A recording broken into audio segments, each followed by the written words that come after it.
दोस्तों, क्या आपने ब्रह्म राक्षस के बारे में सुना है? ब्रह्म राक्षस जिनके बड़े बड़े दांत होते हैं, जो काफ़ी शार्प और ख़तरनाक होते हैं। तो आज की जो कहानी है गाइस, एक ब्रह्म राक्षस की स्टोरी है जो हमारे रमेश के साथ हुई थी। बेसिकली कहानी रमेश ने भेजी है। Thank you so much Ramesh, अपनी स्टोरी को शेयर करने के लिए। और आपके पास भी कोई और हॉरर स्टोरीज़ है जो आप शेयर करना चाहते हो तो कोई इंस्टाग्राम आईडी मिल जाएगी, उस पर आप इजीली भेज सकते हैं। चलिए इस स्टोरी को स्टार्ट करते हैं। स्टोरी काफ़ी इंटरेस्टिंग और डरावनी है, तो ईयरफोन लगा लो फटाफट से और इस कहानी को इन्जॉय करो। चलिए इस कहानी को स्टार्ट करते हैं। दोस्तों, रमेश जो बेसिकली सीतापुर में रहता था, सीतापुर में उसका घर था। उसकी फाइनेंशियल कंडीशन बिल्कुल भी सही नहीं थी, मतलब कि झोपड़ी बनाकर वो रहता था। अब वहाँ से वो निकल के अपने शहर से निकल के वो सीधा भाग जाता है केरला जॉब के लिए। अब यहाँ पे से जॉब मिल जाती है, काफ़ी काम करता है। इसका जो बचपन था पूरा केरला में ही बीत जाता है, मतलब काम करते करते पैसे जुटाते पैसा कमाते कमाते तो इसने इतना पैसा बना लिया था। उतना पैसा नहीं बना पाया था, ज़्यादा हो जाएगा, लेकिन इतना पैसा उसने बना लिया कि एक छोटी सी कोई नॉर्मल सी ज़मीन खरीद सकता था। उसका मन था भाई कि ऐसा घर बनाऊँ कि जिस दिन आराम से मैं उस घर में रह सकूँ, मुझे कोई भी दिक्कत ना हो, आराम से एंजॉय कर सकूँ। इसलिए वो एक घर बना के लिए सोचता है। अब ज़मीन को ढूंढना स्टार्ट करता है तो ज़मीन भाई बहुत सारी महंगी महंगी मिल रही थी, मतलब उसके बजट में नहीं आ रही थी। काफ़ी सारी महंगी ज़मीन थी, जिसने जो कमाया था वो काफ़ी कम था, इसलिए वो खरीद नहीं पा रहा था। फाइनली उसे एक शहर से थोड़ा सा दूर एक ज़मीन दिखता है। उसको ज़मीन लेने का सोचता है, एक गाँव के पास। तो सोचता है ये ज़मीन तो काफ़ी सस्ती मिल रही है, चलो इसको मैं ले लेता हूँ। अब फाइनली उस ज़मीन को वो ले लेता है। अब ज़मीन लेने के बाद वो धीरे से घर का काम भी स्टार्ट कर देता है और अपने मालिक से थोड़ा पैसा एडवांस लेकर उस घर की मरम्मत भी स्टार्ट हो जाती है। मिस्त्री लगे होते हैं। अब फाइनली जो है इसका एक फर्स्ट फ्लोर बनकर रेडी हो जाता है, मतलब फर्स्ट फ्लोर का बेसिकली बन रहा था। ऊपर से छत पड़ चुका होता है, आराम से उसमें फल लगे हुए होते हैं। सामने से गेट लगा होता है कि उस देखो आपको बात को समझना पड़ेगा। जो गेट था वो मेन डोर था, उसका सिर्फ एक ही गेट था, मतलब आप अंदर एंटर करते हैं तो आप बाहर उसी गेट से आ पाएंगे, वरना आप बाहर नहीं आ पाएंगे। सिर्फ एक ही गेट था अंदर कर जाने का और बाहर आने का, तो ऐसा सिस्टम था। तो फाइनली जब उसने सोचा भाई अब तो मेरा फर्स्ट फ्लोर बन के रेडी हो गया है, जो ग्राउंड फ्लोर है, तो क्यों ना जो मैं रूम के रेंट वाले रूम पे कमरे में रह रहा हूँ तो उसको मैं छोड़ दूँ।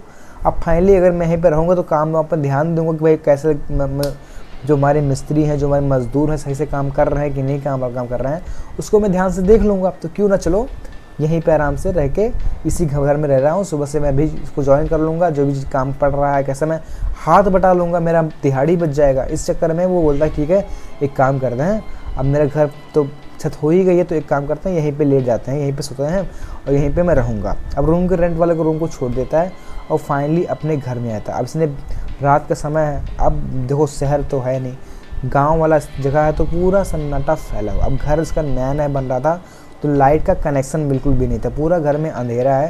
एक अपनी खाट पे लेटा हुआ है। तभी इसे ऐसा लगता है कोई इसकी खाट को उठा के फेंक दिया हो, इतना तेज, मतलब ऐसा उसको नींद में था। वो फटाफट से अपने बेड से नीचे गिर जाता है, मतलब खटाई से नीचे गिर जाता है।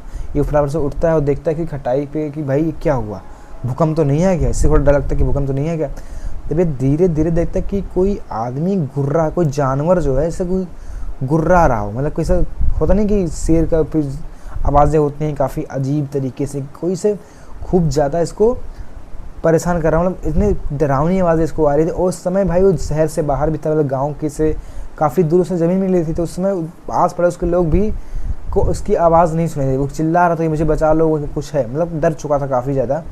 अब धीरे धीरे जब आगे बढ़ने की कोशिश करता है कि थोड़ा बाहर निकल जाऊँ, तभी वो देखता है उसका जो मेन डोर का जो दरवाज़ा था वो अचानक से उसकी जो छत है गिर चुकी है, उस ऊपर लगे होते हैं ना, वो गिर गई है। पूरा रास्ता ही ब्लॉक हो गया, बाहर नहीं निकल पा रहा है। समझ में आ रहा है कि अब क्या करूँ। तभी उसे दिखता है कि जो मेन डोर था वो अंदर से कोशिश करता है चलो अंदर कहीं रुक के शांति से रात गुजार लेता हूँ, क्योंकि सुबह आएंगे मजदूर तो मुझे मिल ही जाएंगे। तो एक काम करता हूँ किसी तरह ये रात के साथ कटे। ये डर के मारे एक कोने में जाकर खड़ा हो जाता है। तभी उसे दिखता है कि कोई उसके जस्ट पीछे से किसी के सांस लेने की आवाज़ आ रही है, कोई है जिसकी सांस आ रही है।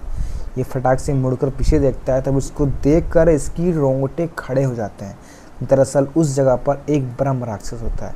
अब जिनको नहीं पता है ब्रह्म राक्षस, मैं उनको बता दूं भाई, एक ब्राह्मण होते हैं जो काफ़ी सारे ज्ञानी होते हैं, जो काफ़ी गलत चीज़ें करते हैं, काला जादू करते हैं, तो वो जब मरते हैं तो ब्रह्म राक्षस बनते हैं, ऐसा लोग कहते हैं।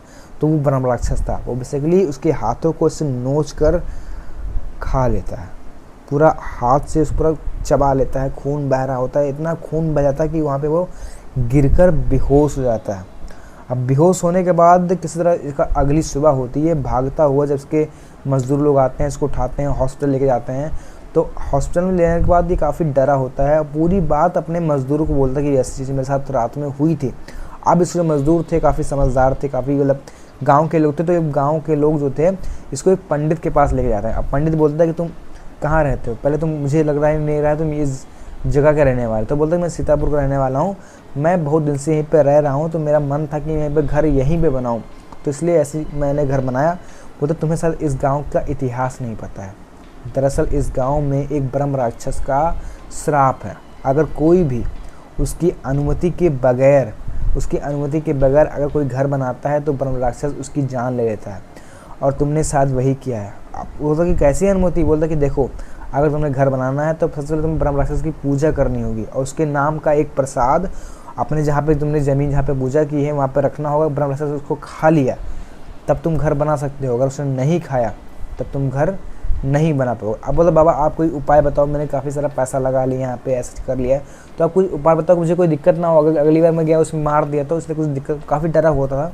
तो ठीक है, काम करो, तुम जाके जो तुम्हारा फर्स्ट फ्लोर जो तुम बनवाया है उसको फिर से तुमको तुड़वाना पड़ेगा, उस जगह पर एक पूजा करनी पड़ेगी, और उसका प्रसाद तुम्हें उस जगह पर रखना होगा, और उसने खा लिया तब तुम घर का काम करवा सकते हो, वरना ये ज़मीन तो तुम भूल जाओ। अब इसको सुनकर ये काफ़ी डर चुका था भाई, उसको काफ़ी सारे पैसे लगे थे, काफ़ी मेहनत लगा था, बट जान से बढ़कर थोड़ी कुछ है, इसलिए वो चीज़ों को तुड़वाता है, घर को फिर से बनवाता है और पूजा पाठ करता है। तो ब्रह्म से प्रसाद को खा लेता है उस चीज़ को। तो उसके बाद अब तो कोई दिक्कत नहीं होती, अब फाइनली उसकी शादी भी हो चुकी है, उसके बच्चे भी हैं, अब वो उसी घर में रह रहा है, कोई भी दिक्कत नहीं आ रही है। तो गाइज़ ये थी एक ब्रह्म राक्षस की स्टोरी। आपका क्या ओपिनियन, क्या ब्रह्म राक्षस होते हैं, और वो होते हैं तो कैसे होते हैं, मुझे कमेंट कर ज़रूर बताना। और आपके पास भी कोई ऐसी हॉरर स्टोरीज़ है तो मुझे साथ ज़रूर शेयर करना, ताकि मैं उसको बता सकूँ लोगों को। Thank you so much guys ये वीडियो देखने के लिए, तब तक धन्यवाद। जय श्री राम।